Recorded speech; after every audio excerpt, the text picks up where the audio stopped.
Have you ever seen such a romantic confession? Have you ever seen a love letter written with a human body?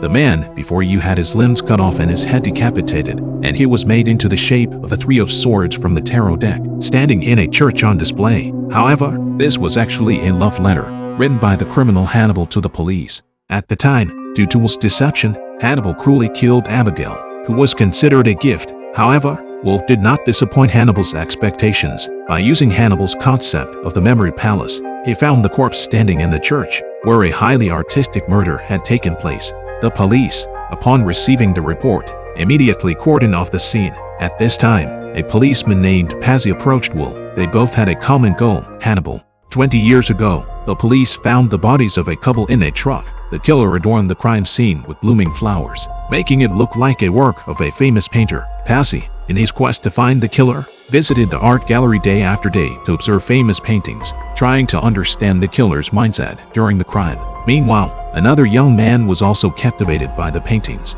and the police could see him copying the artworks every day. At that time, the naive Pazzi believed that the young man was the killer of the couple in the truck case. So, before he had solid evidence of the crime, he ordered a search of the young man's house. Unsurprisingly, the police found no substantial clues. Shortly after, another suspect was arrested and, despite the lack of evidence, was found guilty by a judge. His method of operation was very similar to Hannibal's, thus he became Hannibal's scapegoat.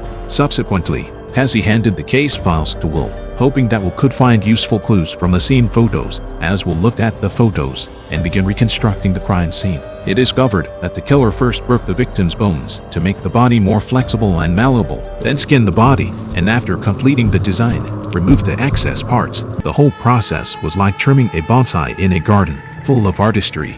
At that moment, the heart inside the corpse began to beat incessantly, as if something was about to break free. Wolf saw the body come to life, slowly approaching him. Here, he felt Hannibal's presence everywhere. Immersed in his hallucinations, Wolf was awakened by Abigail, but before they could finish their conversation, a blood stain appeared on Abigail's neck, and blood uncontrollably gushed out. Unbeknownst to them, the killer was quietly watching Wolf from the church's attic.